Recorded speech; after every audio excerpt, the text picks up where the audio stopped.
हवाले से 5 अगस्त के बाद 14 अगस्त को भी बहुत अहम करार दे दिया इमरान खान साहब ने, क्योंकि अब पाकिस्तान की आज़ादी और इदारों की बहाली के लिए खड़े हैं और तहरीक में भरपूर शिरकत करने से ही आज़ादी मिलेगी। ये जनाब इमरान खान साहब का पैगाम उनकी बहन ने दिया कि 14 अगस्त को भी दोबारा पाकिस्तान तहरीक इंसाफ एक्टिविटी करेगी। और देखिए, इससे पहले इमरान खान साहब ने, मैंने आपको बताया था कि उनका टेस्ट मैच है, अब वो ये एस्टेब्लिशमेंट के साथ टेस्ट मैच खेलते जाएंगे। अब ये असाब की लड़ाई है, तो 5 अगस्त आएगा, फिर 14 अगस्त आएगा, फिर 6 सितंबर आएगा, फिर उसके बाद सितंबर का अगला महीना आएगा, फिर अक्टूबर आएगा, फिर अक्टूबर के अंदर वो टाइम आएगा जब 26वीं आईनी तरमीम में उसका साल मुकम्मल होगा, अदलिया की तबाही का 1 साल हो जाएगा। तो इमरान खान साहब को फिर 29 नवंबर आएगा जब आर्मी चीफ लगाया गया था, मौजूदा फील्ड मार्शल को, आसिम मुनीर साहब को, तो वो दिन भी आएगा। तो ये तमाम दिन इमरान खान साहब की तहरीक चलती रहेगी। उन्होंने अपने आप को जेल में एडजस्ट कर लिया, उनको इस बात का आइडिया है कि उनकी पार्टी किस काबिल है और वो क्या कर रही है, कौन लोग इक़्तिदार परस्त बन चुके हैं और कौन लोग जो है वो इमरान खान साहब के साथ खड़े हैं। अब आपकी अक्सरियत इमरान खान के साथ खड़ी है और जिस दिन तक ये अक्सरियत मामला अपने हाथ में नहीं लेती, तब तक इमरान खान साहब एस्टेब्लिशमेंट के साथ जेल से बैठकर टेस्ट मैच खेलते रहेंगे। 5 अगस्त को अगर अवाम ने हल्ला मारा और जोर लगाया तो एक बहुत बड़ा इंपैक्ट अवाम क्रिएट कर सकती है और एस्टेब्लिशमेंट पे बहुत दबाव पड़ सकता है। इमरान खान ने कहा कि 77 साल बाद आज फिर वक्त आ गया है कि आजादी के लिए कौम निकले, इसलिए 5 की अगली तारीख 14 अगस्त है, दोबारा उस तारीख को फिर एहतजाज होगा और पाकिस्तान तहरीक इंसाफ की जानिब से किया जाएगा। इमरान खान साहब ने एक और बहुत बड़ा स्टेटमेंट दिया है और ये बहुत बड़ा ऐलान है, उनका फैसला है। उन्होंने कहा जी कि ज़िमनी इंतखाबात में ना हिस्सा लेने का ऐलान। इमरान खान ने कहा कि जो लोग नाजायज तरीके से गैर कानूनी तौर पर नाअहल किए गए हैं उनकी जगह किसी को खड़ा नहीं किया जाएगा। इन लोगों ने पीटीआई पर एतमाद करके टिकट लेकर इलेक्शन लड़ा था। हम नाजायज तरीके से छीनी गई नशिस्तों पर ज़िमनी इंतखाबात में उम्मीदवार खड़े नहीं करेंगे। ये जनाब इमरान खान साहब ने कैटेगोरिकली कह दिया। अब ये जो दिहाड़ीबाज बैठे हुए थे ना दिहाड़ियां लगाने के लिए कि हम जाली फॉर्म 47 जारी करेंगे, अब कोई दिहाड़ी नहीं लगनी। अब जिसको पीएमएलएन ने टिकट देना है उसे चाहे 10,000 वोट लेना, वो बन जाएगा एमपी एमएलए। मौजे लग गई, 5-10 हजार वोट भी बहुत है। अब ज्यादा वोट ही नहीं लेने पड़ेंगे क्योंकि इमरान खान साहब ने तो बाइकआउट कर दिया। वो तो ये कह रहे हैं कि ज़िमनी इंतखाबात हम लड़ेंगे ही नहीं।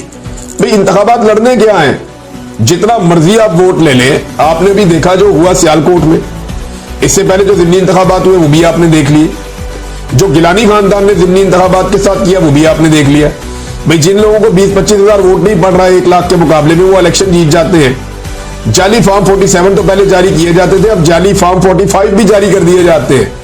ऐसी 2 नंबरी पाकिस्तान में की जा रही है कि इससे पहले हमने कभी देखी नहीं थी। तो इमरान खान साहब ने कहा दफा करें फिर, अगर तुम्हें ऐसा जुल्म करना है और ये सीटें ऐसी हमसे छीननी है तो हम ज़िमनी इंतखाबात में हिस्सा ही नहीं लेते। अब ये उन्होंने फैसला किया है, सोच समझ के उन्होंने फैसला किया होगा। और इलेक्शन का बाइकआउट करना या ज़िमनी इलेक्शन का बाइकआउट करना ये कोई छोटी बात नहीं होती है, बड़ी बात होती है। लेकिन एस्टेब्लिशमेंट इमरान खान साहब को बार बार हराकर ये साबित करना चाहती है कि शायद उनकी मकबूलियत कम हो रही है।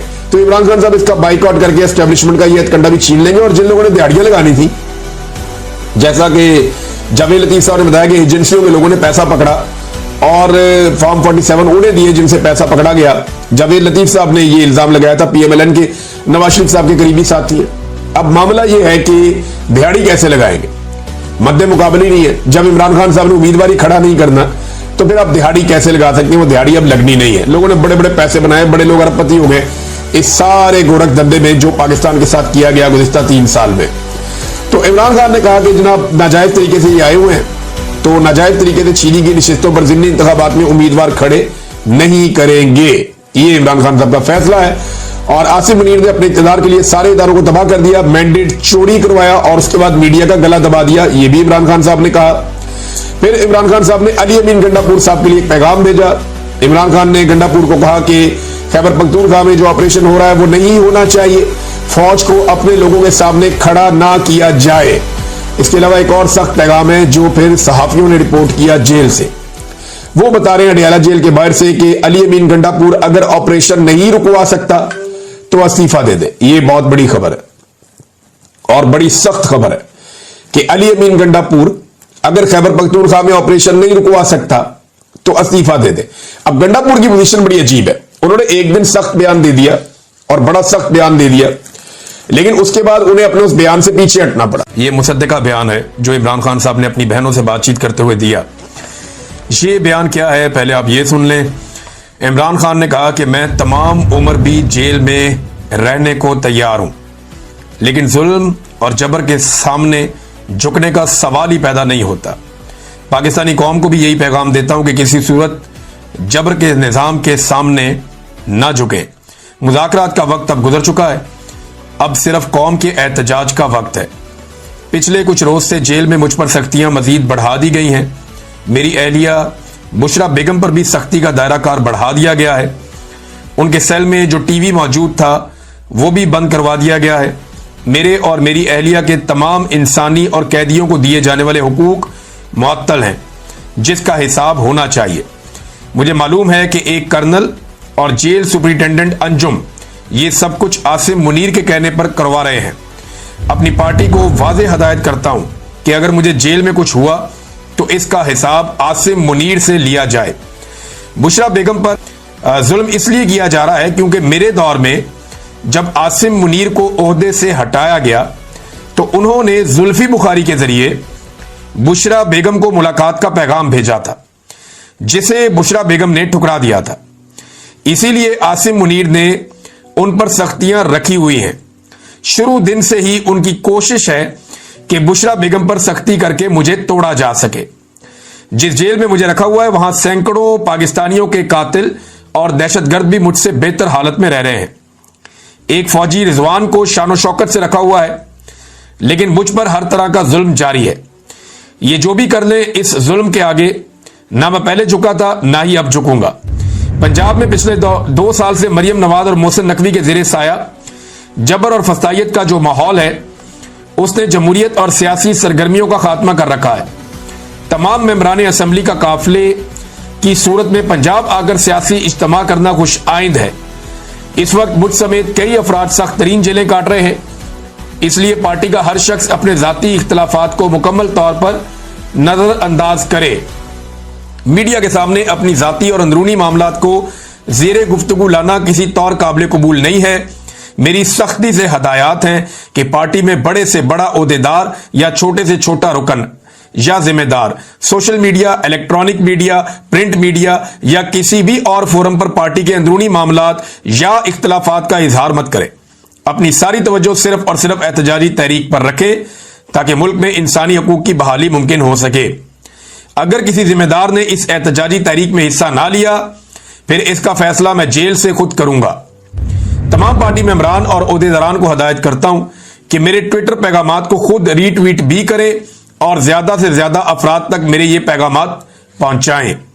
सेनेट की टिकटों के हवाले से पार्टी बामी मुशावरत से फैसला करे। साबिक वज़ीर-ए-आज़म इमरान खान ने अडयाला जेल में वकला और अहले खाना से जो गुफ्तगू की, ये जनाब उसका खुलासा है। लगभग 15-16 हजार दफा ये रीट्वीट हो गया अब तक। जब मैं ये वीडियो रिकॉर्ड कर रहा हूं 16,000 मरतबा इमरान खान साहब का ये बयान अभी भी बिलाशुबा इमरान खान साहब का जो ये ट्विटर हैंडल है ये पाकिस्तान का सबसे तगड़ा और बड़ा ट्विटर हैंडल है। यहां से सबसे ज्यादा चीजें वायरल होती हैं। पाकिस्तान के तमाम अखबारात की सर्कुलेशन आप एक तरफ कर दें और इमरान खान के अकेले एक ट्वीट की सर्कुलेशन आप एक तरफ कर दें तो पूरी दुनिया तक ये मालूमात ज्यादा जाती हैं। लोग पढ़ते तो मिलियंस के अंदर है, वो तो बहुत बड़ी तादाद में है।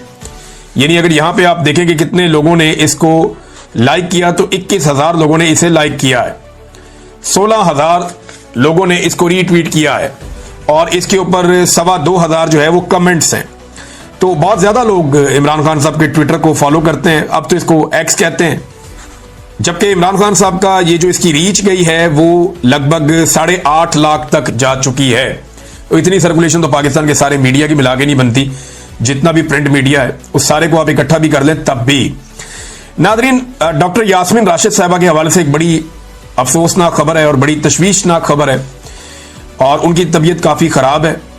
और ये शाकिर महमूद ऐवान साहब ने भी बताया, सनम जावेद ने भी बताया, कुछ और लोग काफी दिनों से बता रहे हैं कि डॉक्टर यास्मीन राशिद की तबीयत इंतहाई नासाज है। उन्हें सर्विसेज अस्पताल मुंतकिल किया गया है और उन्हें जो है वोमिटिंग हो रही है, बुखार है, मैदे की सख्त तकलीफ है।